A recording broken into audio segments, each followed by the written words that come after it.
Hello दोस्तों, मैं ललित पटेल आपका अपना इंडी चैनल में हार्दिक स्वागत एवं अभिनंदन करता हूं।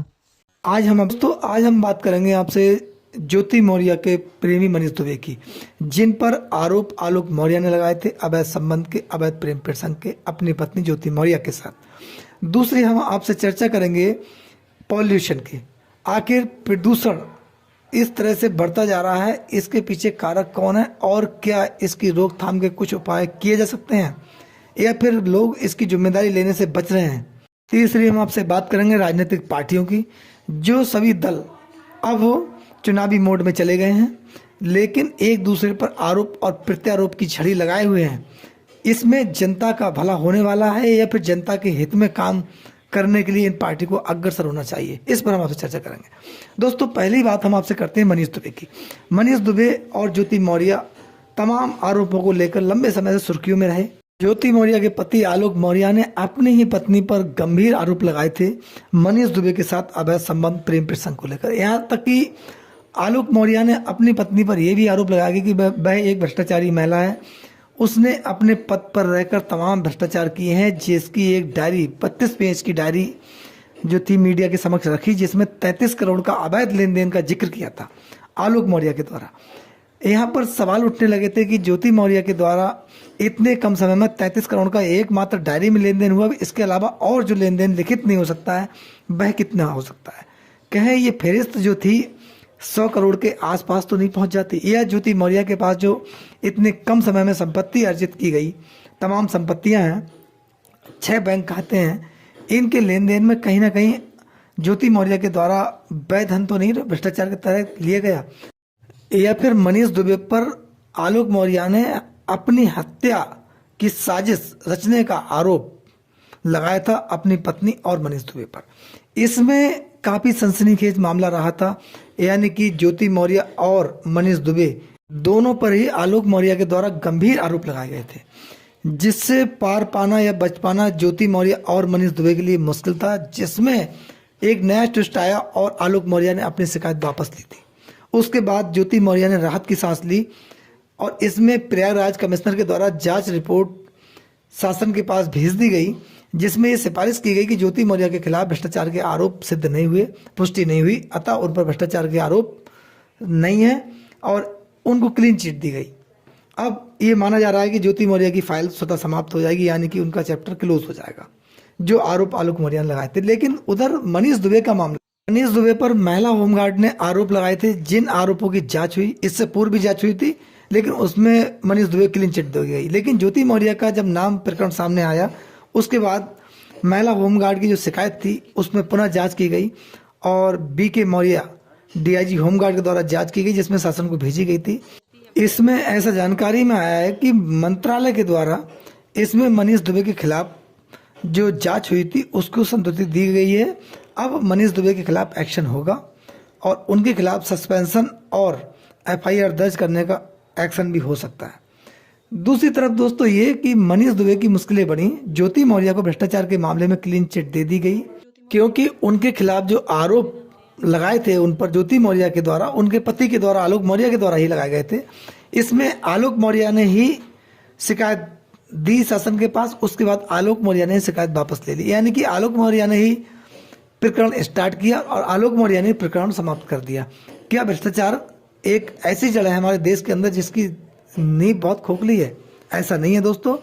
भ्रष्टाचार हमारे देश में एक प्रकार से पैर पसार गया है, जिस पर सरकार बहुत अंकुश लगाने का काम कर रही है, लेकिन कहीं ना कहीं लोग नए नए तरीकों से भ्रष्टाचार को बढ़ावा दे रहे हैं और देश के तंत्र को कहीं ना कहीं ये लोग कमजोर करने का काम कर रहे हैं, यानी कि देश के सिस्टम को ये दीमक की तरह धीरे धीरे चाटने का काम कर रहे हैं। इनके अगेंस्ट कार्रवाई होनी चाहिए। इसमें जन क्रांति बहुत ही आवश्यक है। जब तक जन क्रांति नहीं होगी, लोग करप्शन के अगेंस्ट पूर्णतः खड़े नहीं होंगे, तब तक इस पर नकेल कसना या पार पाना बहुत मुश्किल होगा, क्योंकि सरकार का सहयोग भी आम जन के द्वारा भी हो सकता है। दूसरी तरफ दोस्तों पॉल्यूशन को लेकर बहुत आजकल देश की जनता चिंतित है, यानी कि खासकर दिल्ली में प्रदूषण के चलते लोगों का जीवन दुश्वार हो गया है। लोगों की आंखों में जलन, सांस लेने में दिक्कत, लोगों को घरों में कैद करने के लिए मजबूर कर दिया गया है, यानी कि लोग अपने घरों में रहें, सरकार की एडवाइजरी है कि गवर्नमेंट ये कह रही है कि आप अपने घरों से ना निकलें, आवश्यक काम हो तभी निकलें। छोटे बच्चों के स्कूल बंद कर दिए गए हैं और केवल वह लोग ही निकलें जिनके लिए बहुत ज़रूरी काम हो। यानी कि लोग अपनी जीवन रक्षा के लिए घर में कैद होने को मजबूर हैं, एक कैदी की तरह रहने को मजबूर हैं। इसके पीछे कारण क्या है? क्या हम लोग तभी जागते हैं जब लोग चारों तरफ से त्राहिमाम करने लगते हैं? इससे पहले सरकार की व्यवस्थाएं क्या थी? दिल्ली में केजरीवाल सरकार है, उनके द्वारा पॉल्यूशन को लेकर पहले व्यवस्था क्या की गई? ये अगर देखा जाए, बरसात समाप्त होने के तुरंत बाद पॉल्यूशन पर काम किया जाना चाहिए, लेकिन नहीं किया गया। अब वो तमाम पार्टियों के द्वारा एक दूसरे पर आरोप और प्रत्यारोप की लहर लगी हुई है। आम आदमी पार्टी बीजेपी की तरफ, बीजेपी जो है आम आदमी की तरफ, कांग्रेस, कहीं ना कहीं सब लोग एक दूसरे पर आरोप और प्रत्यारोप लगाते हुए नजर आ रहा है। लेकिन इसमें अपनी जिम्मेदारी लेने वाला कौन है? जिम्मेदारी लेने को कौन तैयार है? कुछ लोगों का कहना है इसके पीछे हरियाणा और पंजाब की पराली का मामला है। इस पराली के धुएं ने पूरी दिल्ली को अंधा बना दिया है, यानी कि दिल्ली के अंदर लोग अपना दम घुटने का इंतजार कर रहे हैं, परेशान है। दूसरी तरफ कारण ये भी हैं, बहुत ज़्यादा वाहन दिल्ली के अंदर, यानी कि डीजल गाड़ी और तमाम ऐसी गाड़ी हैं, पेट्रोल गाड़ी, जिनके द्वारा पॉल्यूशन बहुत बढ़ता है और इवन लागू होने वाला है दिल्ली में। दोस्तों, इन जहरीली सांसों को लेने के लिए आम आदमी मजबूर है। लोग आरोप और प्रत्यारोप की झड़ी लगाते रहेंगे। सरकारें अपने चुनावी मोड में चली गई हैं, उनको अपने चुनावी हित और अहित दिखाई दे रहे हैं। एक दूसरे पर आरोप और प्रत्यारोप है, लेकिन आम जनता कहीं ना कहीं पीड़ित और परेशान हो रही है। इसके लिए स्थायी कदम उठाने की ज़रूरत है। कहीं ना कहीं लोग अपनी जिम्मेदारी लें, जिन पदों पर लोग बैठे हुए हैं वो जिम्मेदारी लें। तमाम ऐसे राजनेता जिनके पास तमाम ऐसे विभाग हैं जो कहीं ना कहीं मानव हित के लिए हैं, लेकिन उनका सदुपयोग या उपयोग करने में कहीं ना कहीं वो लोग पीछे हैं। केवल अपने हित, अपने कार्यों को लेकर वो लोग चिंतित हैं। लेकिन आम जनता के लिए अगर इसी प्रकार से चिंतित हुआ जाए, या गरीबों, मजदूरों या पीड़ितों की आवाज़ को सुना जाए और उनकी समस्याओं को तत्काल प्रभाव से निराकरण कराने का काम करें, तब इस प्रकार की अव्यवस्थाएं शायद दिखाई ना दें और लोग आने वाली इन समस्याओं से निजात और छुटकारा पा सकें। अभी लोगों ने दिल्ली को कुछ महीने पहले डूबते हुए देखा। दिल्ली में पानी पानी था। दिल्ली वासी लोग बाढ़ से बुरी तरह प्रभावित हुए। लोगों की व्यवस्थाएं ठप हो गई। लोग कहीं ना कहीं भूखमरी की कगार पर आ गए। लोगों के काम छूट गए, डूब गए पानी में, उनके बड़े नुकसान हुए। लेकिन इसकी जिम्मेदारी लेने में कोई आगे नहीं आया, किसी ने इसकी जिम्मेदारी को नहीं समझा और लोग अपनी समस्याओं से जूझते हुए धीरे धीरे उभरने का प्रयास कर रहे हैं। अब दूसरा प्रकरण अब इस समय पॉल्यूशन का आया है।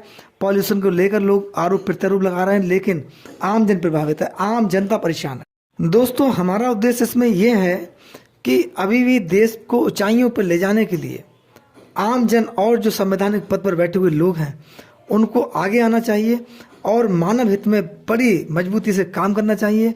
भविष्य की योजनाओं को बरकरार रखने के लिए उन पर क्रियान्वयन समय से हो, इसकी ज़रूरत है।